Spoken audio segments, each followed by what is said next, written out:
In a once prosperous kingdom, a wise and just king ruled with fairness. However, his most trusted minister secretly harbored ambitions of power. One fateful night, the minister orchestrated a coup, overthrowing the king and seizing the throne. Amid the chaos, the king's young daughter fled the palace, carrying her infant brother, the rightful heir. The baby bore a royal birthmark, a symbol of his lineage. Desperate to save him, the princess placed him in the care of a humble shepherd before vanishing into the night. The shepherd, unaware of the child's true identity, raised him as his own.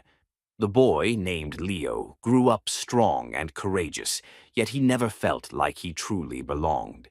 Meanwhile, the kingdom suffered under the minister-turned-king's tyranny. He ruled with fear, imprisoned dissenters, and drained the people of their wealth. The princess, taken in by a kind but poor family, was raised as their daughter. She was educated in medicine by a village doctor who taught her compassion and the art of healing. Despite her new life, she never stopped wondering about her lost brother. As Leo grew older, he became restless, angered by the suffering around him. Along with a group of like-minded rebels, he began striking back at the corrupt officials, stealing from the king's tax collectors, and redistributing wealth to the poor. He became a symbol of hope, a masked figure fighting against oppression. His actions sparked a movement, and soon, the people whispered his name in admiration. Yet he had no idea that he was fighting to reclaim what was rightfully his.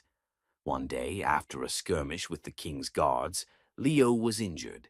He was taken to a healer's hut, where his long-lost sister worked. As she treated his wounds, she noticed something remarkable: the birthmark on his shoulder. Her heart pounded. She had seen that mark before, on the royal scrolls describing the lost prince. Could it be? Hiding her shock, she asked him about his past, but he had no answers. That night, she searched through the village archives and confirmed the truth. The fearless rebel leader was, in fact, the rightful heir to the throne. With his sister's knowledge and the people's support, Leo led an uprising against the tyrant king.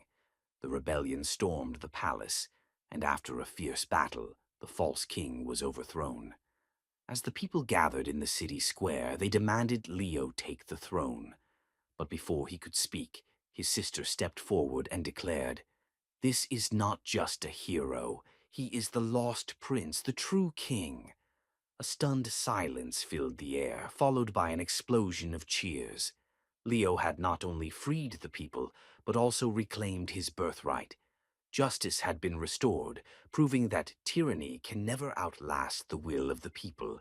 Sometimes destiny finds us when we least expect it, and the truth has a way of revealing itself in the end.